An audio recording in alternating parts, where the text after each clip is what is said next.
남유다 말기에 나라의 지도자들은 다 혼란에 빠집니다. 여러 주변국들이 남유다를 공격해 오기 때문이죠. 많은 나라들이 위협해 옵니다. 그 중에 아무리 생각해 봐도 이 바벨론은 그들 스스로 이길 수 있는 상대가 아니었습니다. 그래서 어떻게 하면 이 위기를 지날 수 있을까? 어떻게 하면 이 위기를 넘길 수 있을까? 지도자들은 고민이 많았겠죠. 그 중에 대안이 애굽과 화친을 맺자는 것이었습니다. 애굽을 의지하면 우리가 바벨론 세력과 맞설 수도 있다고 본 거죠. 그런데 하나님은 뭐라고 하셨습니까? 애굽을 의지하지 말라고 하셨습니다. 그냥 너희들 바벨론에 끌려가라고 하셨습니다. 반항하지 말고 포로로 잡혀가라고 하시죠. 참 받아들이기가 어려운 말씀입니다. 듣기에 따라 무책임하고 또 가혹한 말씀이 아닐 수가 없습니다.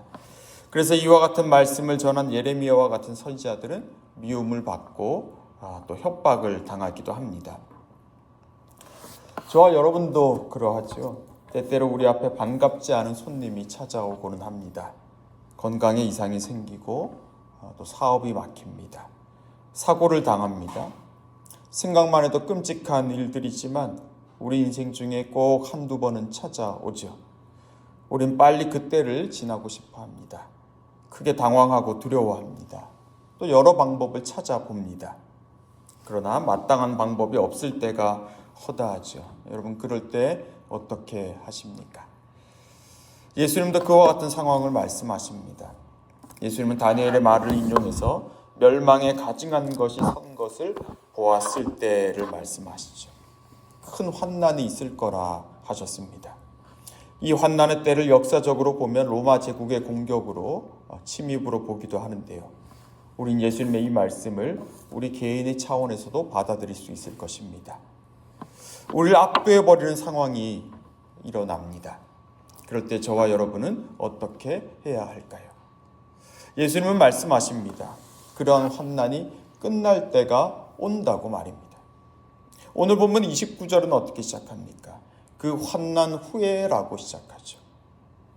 해가 어두워지고 달이 빛을 내지 않으며 별들이 하늘에서 떨어지고 하늘의 권능들이 흔들린다고 하십니다. 해와 달과 별을 그 당시 사람들은 권능을 가지고 있는 세력으로 보았습니다. 그러나 이것들도 힘을 잃고 떨어진다는 겁니다. 신령하고 무시무시하다 생각한 것들이었지만 실제로는 그 힘이 아무것도 없다는 거죠. 그리고 무엇이 보입니까? 인자의 징조가 하늘에서 보입니다. 인자가 구름을 타고 능력과 큰 영광으로 오는 것을 볼 것이라 하시죠. 예수님은 또 한 번 다니엘서를 인용하며 말씀하십니다. 여러 힘들, 여러 권능들 속에서 참 힘과 권능을 갖고 계신 분이 누구인지를 말입니다. 인자가 구름을 타고 능력과 큰 영광으로 오는 것을 볼 것이다. 그분이 오셔서 무엇을 하십니까? 자, 31절 말씀을 우리 같이 읽겠습니다. 31절입니다. 그가 큰 나팔 소리와 함께 천사들을 보내리니 그들이 그의 택하신 자들을 하늘 이 끝에서 저 끝까지 사방에서 모으리라. 자, 그의 택하신 자들을 사방에서 모으신다고 하시죠. 흩어져 있지만 하나님은 그분의 백성들이 어디에 있는지를 다 알고 계시다는 겁니다.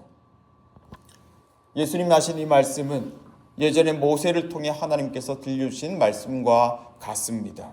신명기 30장에 이렇게 기록되어 있는데요. 하나님은 모세를 통해서 이렇게 말씀하셨습니다. 너와 내 자손이 내 하나님 여호와께로 돌아와 내가 오늘 내게 명령한 것을 온전히 따라 마음을 다하고 뜻을 다하여 여호와의 말씀을 청종하면 내 하나님 여호와께서 마음을 돌이키시고 너를 긍휼히 여기사 포로에서 돌아오게 하시되 내 하나님 여호와께서 흩으신 그 모든 백성 중에서 모을 것이며 쫓겨간 자들이 하늘가에 있을지라도 거기서 모으실 것이며 거기서부터 이끄실 것이라고 말씀하셨습니다. 놀라운 말씀이죠. 아직 가나안 약속의 땅에 들어가지도 않았는데 이들이 여러 곳으로 흩어질 걸 말씀하고 있기 때문입니다. 그러나 하나님은 그걸로 끝내지 않으시죠. 그들을 다시 모으시고 다시 그들을 이끌 거라고 약속하십니다.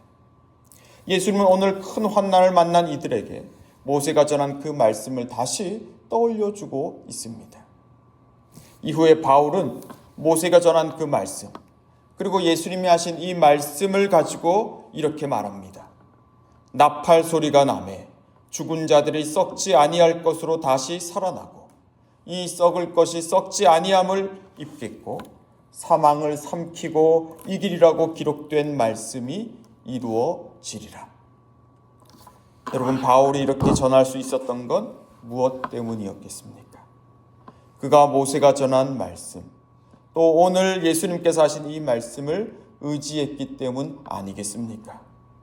그를 압도하는 상황 속에서도 그는 예수님의 징조를 찾으려고 애썼을 것입니다.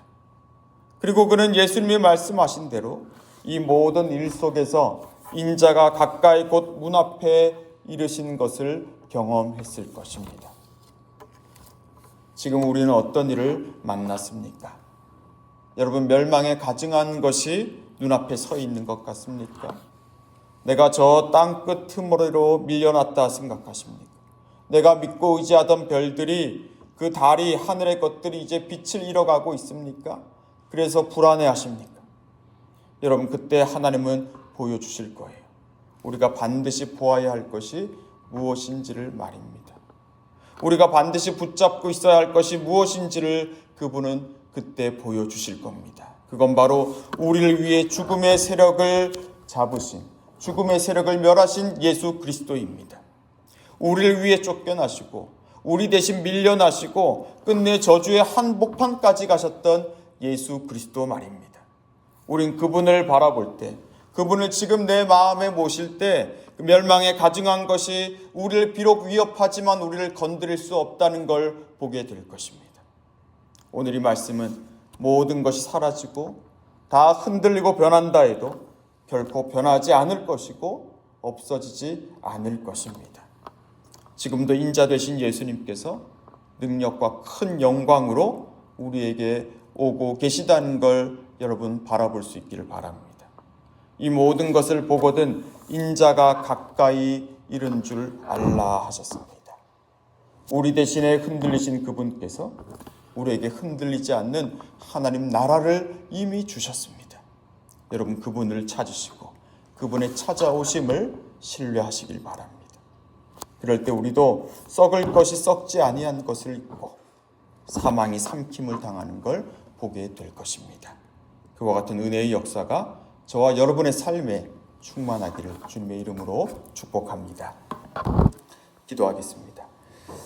아버지 하나님, 우리의 생각과 우리의 마음을 주님께서 다스려 주시기를 원합니다. 그래야 고난 중에도, 캄캄한 한밤중에도 우리의 귀에 들려오는 나팔 소리를 듣게 해주십시오. 환난 중에도 인자가 오는 것을 보게 해주십시오. 다니엘이, 모세가, 또 바울이 증언했던 그 믿음의 선포가 우리 자신의 고백이요 선포가 되기를 원합니다. 예수 그리스도의 죽으심이 죽음의 세력을 잡은 자들을 멸망시킨 것임을 우리가 진정 보고 누리기를 소원합니다. 그리하여 고통의 시간을, 혼돈의 시간을 지나고 있는 이들에게 우리의 삶이, 우리의 말이 부활을, 새로운 생명을 증언할 수 있도록 인도해 주십시오. 이 한 주간도 새벽을 깨우며 주님 앞에 나온 주의 사람들을 기억하여 주시고 우리의 기도와 우리의 고백 위에서 선하게 역사하시는 하나님의 은혜를 충만히 누리고 전하는 복된 삶을 살아가게 해주십시오. 전쟁으로 인한 슬픔과 두려움과 고통이 아직은 여전하지만 그럼에도 주님의 선한 손길의 역사가 계속되고 있음을 신뢰합니다. 속히 그 땅에 화해와 평안이 찾아오게 하시며 나라의 지도자들이 그리스도 예수께서 나타내신 진정한 사랑과 능력을 따라 행할 수 있도록 인도해 주십시오. 내일 주님의 사랑하는 자녀들이 하나의 새로운 가정을 이룹니다. 주님께서 모든 순서마다 친히 함께 하시고 역사하여 주셔서 그 언약의 약속이 저들의 마음에 깊이 새겨지게 하시고 하나님 아버지께서 새로운 그들의 삶을 인도하시고 그들의 삶을 주님의 은혜로 예비하고 있다는 것을 깊이 신뢰하는 시간 될 수 있도록 함께하여 주시옵소서. 감사하며 우리 주 예수님 이름으로 기도합니다. 아멘.